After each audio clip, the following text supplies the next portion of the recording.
الحمد لله رب العالمين.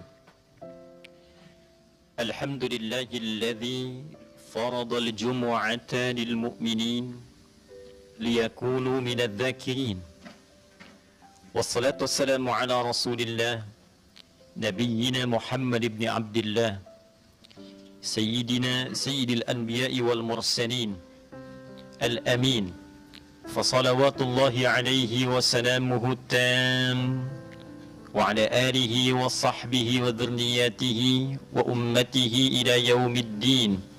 نشهد أن لا إله إلا الله وحده لا شريك له، ونشهد أن محمدا عبده ورسوله الذي لا نبي بعده. أما بعد، فيا عباد الله، أحباب الله وأحباب رسوله صلى الله عليه وسلم، أوصي نفسي وإياكم بتقوى الله فقد فاز المتقون، فلا تموتن إلا وأنتم مسلمون. فقال تعالى: يا أيها الذين آمنوا اتقوا الله حق تقاته ولا تموتن إلا وأنتم مسلمون. Hadirin jamaah Jumat rahimani wa rahimakumullah. Alhamdulillah, kita awali pertemuan Jumat kita dengan memuji dan bersyukur pada Allah Subhanahu wa taala. Kita masih diberikan kesempatan untuk beriman dan membuktikan keberimanan kita kepada Allah dengan menunaikan ibadah Jumat di hari ini. Semoga Jumat kali ini 29 November 2024 Masehi bertepatan dengan 27 Jumadal Ula 1446 Hijrah, dijadikan oleh Allah Subhanahu wa taala sebagai Jumat terbaik dari sekian Jumat yang pernah kita tunaikan. Hadirin, terdokumentasikan dalam satu riwayat, dan riwayat ini valid tersambung pada salah satu sahabat utama di ring satu Nabi sallallahu alaihi wasallam, bernama sahabat Jabir bin Abdullah radhiyallahu taala anhu. Satu kali beliau menyampaikan informasi penting yang terjadi saat suasana khutbah Jumat Nabi sallallahu alaihi wasallam. Saat Nabi sedang berdiri tegak di atas mimbar, dan kelak ini menjadi satu ketentuan bagi khatib dalam menunaikan ibadah Jumat dalam keadaan berdiri saat khutbah. Tiba kemudian lewatlah satu rombongan dagang disebut dengan kafilah atau ir, pimpinan seorang pedagang yang sangat handal, pimpinan seorang tokoh dari dunia bisnis yang sangat dikenal di masyarakat Madinah pada saat itu, bernama Dahyah bin Khalifah Al-Kalbi. Sosok ini baru datang dari Syam. Dulu niaga yang terjadi di era itu, bila tidak dari Yaman, maka datang dari Syam. Kalau sekarang wilayah sekitaran Syria, Lebanon, Palestina, Yordania. Maka datang membawa beberapa komoditi yang memang sangat diperlukan pada masa itu, dan harganya cukup menjulang di lingkungan sosial masyarakat pada saat itu. Maka datanglah Dahyah ini dengan barang dagangan yang begitu banyak, menawarkan diskon yang sangat luar biasa, lalu kemudian berhenti di dekat masjidnya Nabi. Dia memiliki kediaman di arah Baqi yang sekarang wilayah pekuburan itu. Maka disambut oleh keluarganya dengan rebana-rebana, dengan bawaan yang sangat luar biasa, menunjukkan hiburan di dalamnya, yang kelak ini menjadi karakteristik dan budaya di beberapa tempat. Kalau ingin dagangan laku, kadang-kadang dia bawa hiburan di dalamnya.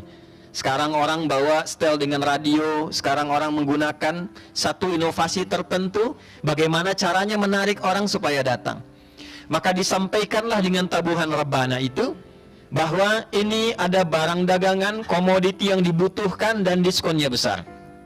Maka hadirin, yang terjadi, orang-orang yang baru mengikuti khutbahnya Nabi sallallahu alaihi wasallam, dan belum paham tentang esensi dan substansi khutbah Jumat itu, maka tergeraklah dengan tawaran itu. Mereka menduga khutbah itu bisa disimak dalam kondisi apapun, maka diresponlah seruan belanjaan itu, dagangan itu, ditinggalkan Nabi sedang berkhutbah. Maka yang tersisa di masjid Nabi kurang lebih dalam satu riwayat hanya 12 orang. Selebihnya mendatangi pusat niaga itu, melakukan transaksi jual beli, beberapa menikmati hiburannya, dan menyimpulkan khutbah pun bisa disimak dari luar. Maka apa yang terjadi? Dalam suasana itulah kemudian turunlah surah yang ke-62 dengan namanya surah Al-Jumu'ah, dan terletak di ayat yang ke-11, ayat terakhir penutup dalam setiap rangkaian Jumat. Allah Subhanahu wa taala berfirman, "Wa idza ra'au tijaratan aw lahwan faddu ilaiha wa tarakuka qa'ima. Qul ma 'indallahi khairum minal lahwi wa minat tijarah wallahu khairur raziqin." Hadirin rahimani wa rahimakumullah, setelah turun ayat ini terjadi satu evaluasi yang sangat luar biasa dalam Jumat, dan nilai Jumat itu value-nya lebih substansial, lebih terasa di lingkungan masyarakat Islam. Dan dari situ terjadilah kemudian perubahan yang sangat luar biasa pada etika, pada karakter, dan yang membawa itu pada kesuksesan dan kebahagiaan masyarakat muslim pada saat itu, yang kelak mengantarkan wilayahnya berubah dari Yathrib yang tertinggal, yang ekonominya tidak stabil, yang konflik sosialnya masih tinggi. Dari turunan ayat-ayat ini merubah keadaan masyarakatnya menjadi teratur, tertib, ekonominya stabil, berkemajuan, masyarakat sejahtera dan bahagia. Dalam bahasa Arab disebut dengan Al-Madinah Al-Munawwarah. Ada 17 persoalan yang dituliskan dalam catatan para ulama terkait dengan ayat ke-11 di surah Al-Jumu'ah ini. Khatib akan sedikit mengeluarkan dari 11 ini pada 3 pilar pokok. Dari 17 persoalan, di ayat ke-11 kita keluarkan 3 pilar pokok yang kelak akan merubah keadaan mustami' Jumat menjadi sosok-sosok yang lebih substansial dan mengantarkan ia pada kesuksesan dan kebahagiaan dunia akhirat. Hadirin, yang pertama, para ulama memberikan catatan, ada kaidah dalam ulumul Quran. Jika kejadian itu tidak disebutkan kapan waktunya, siapa sosok-sosok yang terdapat di dalamnya, maka ini memberikan kesan bahwa kejadian dimaksud akan potensial terjadi lagi di masa depan dengan sosok yang berbeda tapi dengan substansi yang serupa. Jadi kalau dulu di era Nabi, orang-orang belum paham tentang esensi Jumat itu, belum paham tentang pentingnya khutbah Jumat yang menjadi satu kesatuan dengan ibadah salatnya, ya, sehingga dengan itu ia menyimpulkan khutbah bisa disimak dalam keadaan santai, bahkan bisa dengan niaga, bahkan bisa dengan menikmati hiburan. Maka kelak di era yang berbeda, mungkin di era kini pun akan didapatkan potensi-potensi yang serupa. Oh, sholatnya belum dimulai, khutibnya baru naik, baru khutbah pertama, masih ada kesempatan kita untuk menyusul kelak di khutbah yang kedua. Masih ada hal-hal yang penting yang mungkin dinilai oleh sementara orang ini lebih baik dibandingkan dengan Jumat. Transaksi bisnisnya belum selesai, tontonannya belum tamat, kenikmatan menikmati sesuatu, entah kopi kah, rokok kah, atau yang lain kah, belum selesai dituntaskan. Sementara khatib naik ke atas mimbar, disimpulkan masih ada khutbah yang kedua, salatnya belum dimulai. Ini yang dimaksud al-ibaratu bi umumil lafzi la bi khususis sababi. Kadang-kadang Allah tunjukkan peristiwa di era Nabi untuk memberikan sebuah kesan yang mungkin berulang di masa datang. Bukan karena kita vonis salah dia, bukan karena kita vonis keliru dia, tapi yang ini ditampilkan oleh Quran, ada orang yang belum memahami tentang substansi Jumat, saking pentingnya khutbah itu disatukan tersinergi dengan pentingnya sholatnya. Dan yang kedua yang paling penting itu, ada nilai-nilai dalam khutbah yang memberikan perubahan-perubahan dalam kehidupan.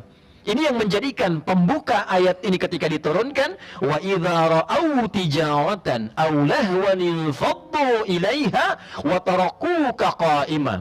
Muhammad sallallahu alaihi wasallam, sampaikan pada umatmu, ada kondisi orang yang belum mengerti tentang esensi khutbah. Maka dari ketidakpahamannya itu, arahkan dia supaya paham. Di mana sisi ketidakpahamannya? Bagian pertama ada yang menduga khutbah itu biasa, yang penting gak ketinggalan sholat Jumatnya. Tidak. Ada nilai yang penting di dalamnya. Ada substansi yang bisa memberikan perubahan dalam kehidupan.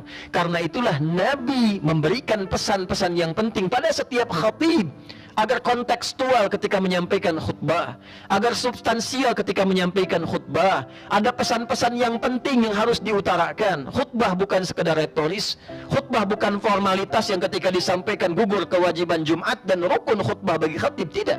Apa yang dibutuhkan oleh jamaah, apa yang kemudian diperlukan dalam kehidupan, sentuhan itulah yang dihadirkan, sehingga substansi khutbah didapatkan dan selaras dengan nilai-nilai dalam berkehidupan. Bagian pertama. Bagian kedua, hadirin, ini sesuatu yang sangat menarik.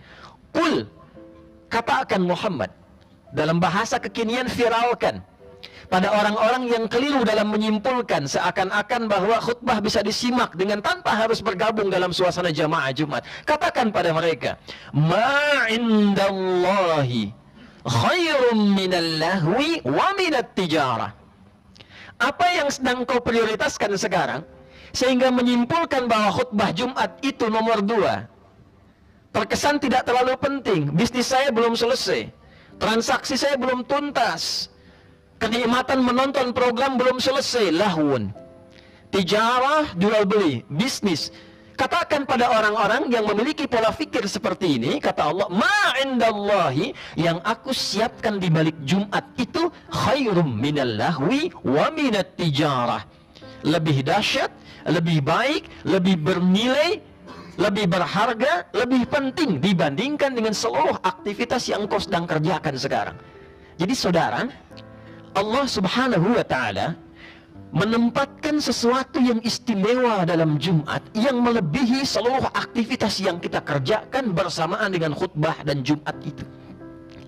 Jadi kalau Anda melakukan transaksi, misal ada nilainya 1 triliun, ada hiburan yang sedang dilakukan bersamaan dengan khutbah Jumat, ada kegiatan aktivitas yang bersamaan dengan Jumat, itu ternyata menurut keterangan Al-Quran dan dengan iman itu kita baca, Allah yang menyampaikan, ada satu bagian di Jumat yang mengalahkan itu semua, yang nilainya lebih tinggi daripada itu semua, dan disifati di dalam Al-Quran dengan 1 huruf saja, ma.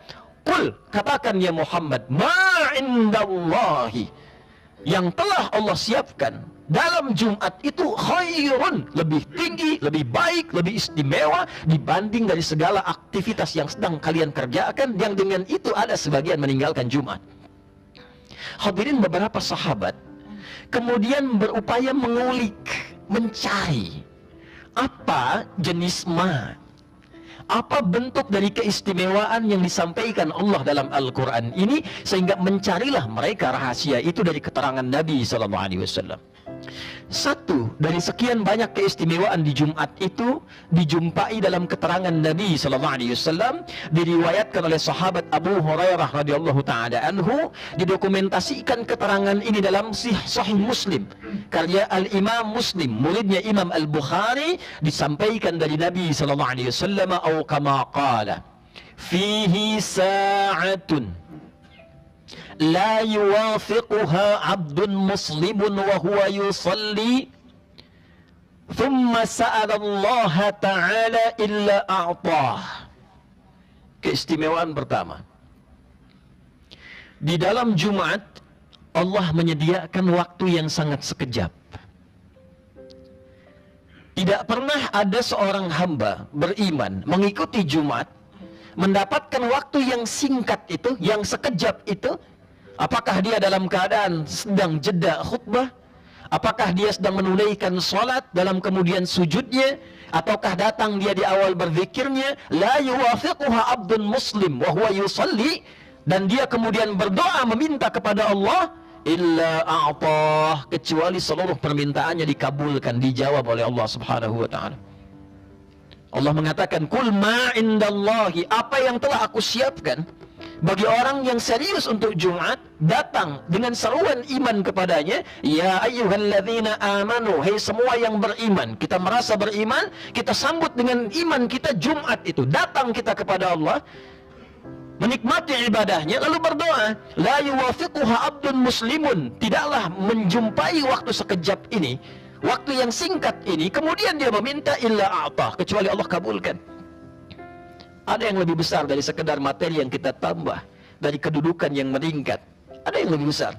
Setinggi-tingginya orang dalam kedudukan, bukankah masih berdoa? Sebanyak-banyaknya materi didapatkan, bukankah dia masih bermohon kepada Tuhan? Minta kebahagiaan, minta ketenangan, minta kedamaian, minta kelancaran. Anda bayangkan, seluruh doa yang dipanjatkan bersamaan dengan Jumat itu berpotensi dikabulkan oleh Allah ketika kita serius menunaikannya. Jadi kalau selama ini kita amin, kita berdoa, belum terkabul, coba dicek. Bukan berarti doanya yang keliru, kesungguhannya yang belum tampil. Jumatnya belum menggunakan iman. Padahal Allah mengatakan dalam pembuka surah Jumu'ah di ayat 9 itu, ya ayyuhalladzina amanu, imannya, idza nudiya lis-salati min yaumil jumu'ati fas'au ila dzikrillah. Di Jumat yang ideal itu Jumat yang dengan iman. Khatib naik ke atas mimbar dengan iman, bukan mencari berapa banyak dia diberikan honornya, berapa tebal amplopnya, dengan iman. Sehingga sentuhan kalimatnya menyentuh kepada jiwa, tertanam kepada kalbu, memberikan kesadaran. Anda datang dengan iman, bukan sekadar menggugurkan kewajiban. Yang penting saya Jumat, yang penting saya sholat. Datanglah dengan iman. Ketika iman hadir dalam jiwa kita, Allah merespon itu semua dengan segala kebaikan yang kita harapkan. Itu kaidah. Yang ketiga, wallahu khairur raziqin. Ini yang sangat menarik. Allah bertanya kepada kita semua dengan kesadaran pada diri kita. Hei, bukankah engkau punya kesimpulan aku yang punya rezeki? Bukankah engkau punya kesimpulan aku sang pencipta yang maha memberi? Aku yang menghidupkan, aku yang mematikan, aku yang memberikan segala hal yang engkau butuhkan. Wallahu khairur raziqin. Engkau meminta rizki kepadaku, aku yang terbaik dalam memberikan rizki. Engkau yang minta, engkau yang doa dimudahkan. Tapi ketika aku panggil, engkau menjauh dariku. Di penutup Jumat seakan-akan dalam kalimatnya, engkau mengatakan aku Tuhanmu, engkau berdoa padaku, engkau minta rezeki kepadaku. Tapi ketika aku panggil Jumat, engkau masih santai di luar. Engkau masih sibuk dengan rapatmu, engkau masih sibuk dengan hiburanmu, engkau masih sibuk dengan rokokmu, engkau masih sibuk dengan dialogmu. Sementara proyek yang engkau kerjakan, engkau minta kepadaku, ya Allah mudahkan ini, lancarkan ini, lindungi ini. Sementara aku panggil, engkau menjauh dariku. Engkau mencari rizki, sementara engkau yakinkan pada dirimu, aku yang memberikan rizki, aku yang terbaik dalam memberi rizki. Maka Allah katakan di akhir, wallahu khairur raziqin. Bukankah engkau sadar aku pemberi rizki yang terbaik, aku yang mengaturnya? Lantas kenapa engkau jauh dariku? Hadirin, tidak ada satupun umat di era Nabi yang hadir dalam Jumat kecuali sempurna rizki dan kehidupannya. Silahkan Anda cari dalam sejarah, siapa sahabat Nabi yang hidupnya sengsara? Tidak ada. Semua menikmati sesuai dengan profesinya. Even itu hanya seorang muadzin. Bilal itu nggak pernah mengeluh. Cari dalam riwayat, 1 detik saja Bilal mengeluh. Tidak ada. Ditawari menjadi seorang hakim agung, beliau menolak dengan lembut. Saya lebih senang jadi muadzin. Pergi ke pedalaman supaya nggak dicari orang. Ditawari jabatan.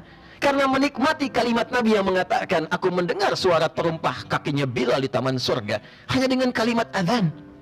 Tapi sebaliknya, Uthman menikmati bisnisnya, makin kaya, makin kaya, makin kaya, tapi nggak pernah ketinggalan Jumatnya, nggak pernah ketinggalan tahajudnya. Abdurrahman bin Auf, Uthman bin Affan, Talhah, orang-orang hebat yang aktif hartanya sampai sekarang masih ada. Tapi catat dalam sejarah, tidak pernah mereka meninggalkan tahajud, bahkan dalam perjalanan bisnisnya. Apalagi Jumat.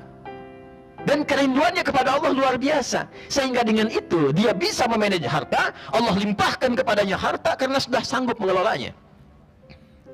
Seluruh kesimpulan di ayat ke-11 ini lantas dengan singkat diberikan catatan oleh para ulama kembali ke hadis Jabir dalam suasana bekal yang berbeda. Di akhir kehidupan Nabi SAW sebelum meninggal, maka ditafsirkanlah seluruh pesan ini dalam 3 pesan pokok Nabi dalam kesempatan Jumat. Qala Rasulullah sallallahu alaihi wasallam, Nabi memberikan pesan kepada kita semua, ayyuhan nasu, wahai seluruh manusia tanpa kecuali. Jadi kalau kalimatnya kepada orang beriman tapi menggunakan ayyuhan nas, bukan hanya iman kita yang disentuh, tapi juga sisi kemanusiaan kita. Sebagai manusia, kita merasa punya pencipta. Sebagai manusia, kita yakin akan kembali kepada yang menciptakan kita. Kalau punya kesadaran itu, maka perhatikan 3 pesan Nabi yang penting ini. 1, tubu ilallahi qabla an tamutu. Jika sudah sadar dengan semua bagian etapa kehidupan ini, segeralah kembali kepada Allah bertobat. Perbaiki diri kita sebelum wafat. Itu kata Nabi. Hidup kita hanya sekali. Satu saat kita berpulang. Legasi apa yang kita tinggalkan sebelum meninggal menghadap pada Allah Subhanahu wa Ta'ala?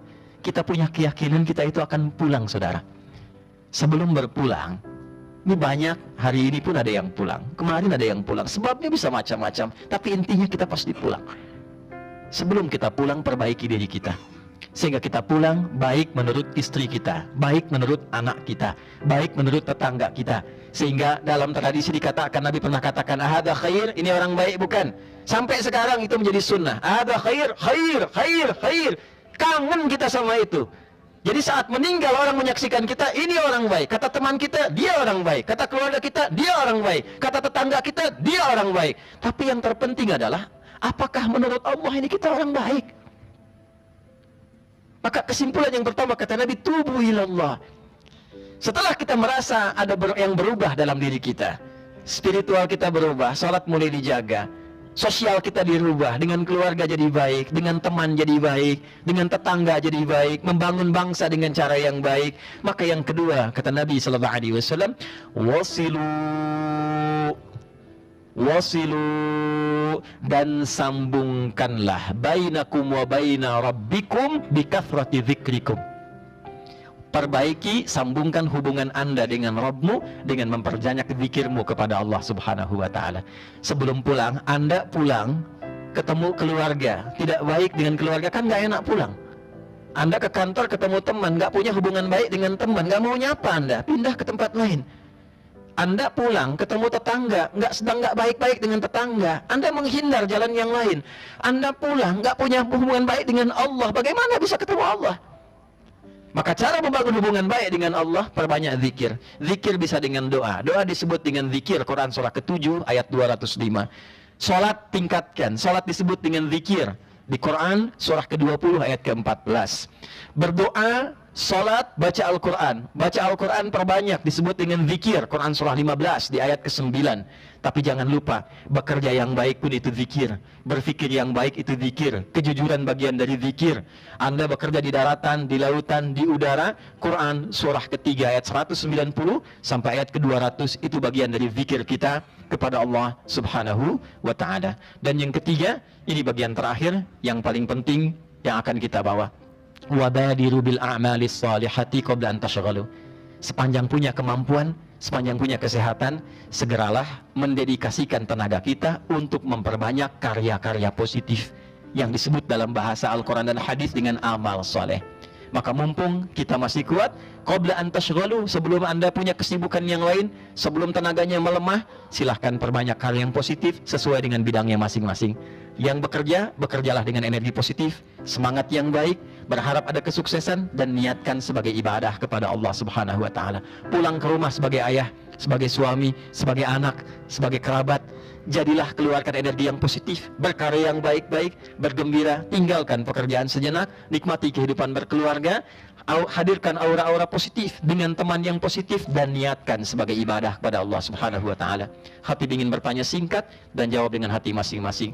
Dari sekian lama Anda hidup sampai dengan saat ini, berapa bagian kehidupan kita yang kita niatkan sebagai ibadah untuk mencari perhatian Allah dan menjalaninya dengan serius, bahagia, dan nyaman. Barakallahu li wa lakum fil Qur'anil azim wa nafa'ani wa iyyakum bima fihi minal ayati wa dzikril hakim wa taqabbala minni wa minkum tilawatahu innahu huwas samiul alim. Ud'ullaha yastajib lana wa lakum jami'an.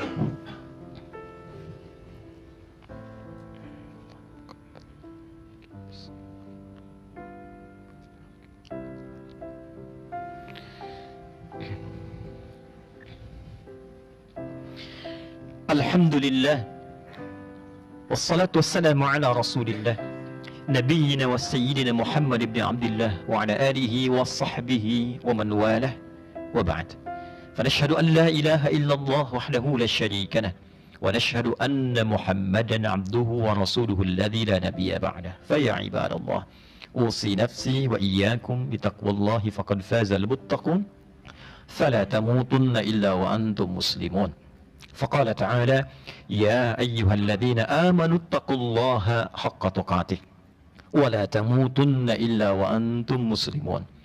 Hadirin, sebelum kita berdoa menutup khutbah Jumat ini, perkenankan khatib menyimpulkan dengan singkat. Satu, Jumat bukan hanya sekedar ibadah formalitas. Anda datang, duduk mendengarkan khutbah, sholat 2 rakaat, kadang pulang dan mengantuk, lantas selesai. Tidak. Khatib pernah sampaikan Jumat disebut Jum'ah dengan 3 makna pokok. 1, berkumpul. 2, saling mengenal di antara yang berkumpul. Dan 3, saling mengisi di antara yang berkumpul. Maka mari kita jaga spirit ini. Itu adalah implementasi surah ke-62 ayat ke-10. فَإِذَا قُضِيَتِ الصَّلَاةُ فَانْتَشِرُوا فِي الْأَرْضِ. Bila sholat telah selesai dilakukan, bergembiralah kalian menyebar, punya relasi yang baru, punya kenalan yang baru, dan saling mengisi dan membantu. Itulah Jumat. Yang kedua, hadirin, khutbah Jumat begitu penting. Bukan formalitas, kemudian kita bisa dengar dari mana saja. Khutbah mengingatkan kita tentang kesadaran berkehidupan. Di antara kesadaran itu, kita sebagai manusia, hamba Allah, kelak akan kembali kepada Allah Subhanahu wa ta'ala. Maka yang ketiga sebagai penutup, isilah kehidupan kita dengan saling mendoakan bersama khatib kita semua. Mari perbaiki hidup kita dengan lebih baik, sambung hubungan kita dengan Allah dengan lebih baik. Dan ketiga, nikmati kehidupan kita sesuai profesi masing-masing, dengan gembira, dengan senang hati, dengan bahagia. Dan yang paling penting, niatkan sebagai ibadah kepada Allah Subhanahu wa ta'ala. Mari kita berdoa. Semoga doa kita diberikan kekhusyuan, kemampuan untuk memohon dengan baik, dan semoga dikabulkan oleh Allah Subhanahu wa ta'ala.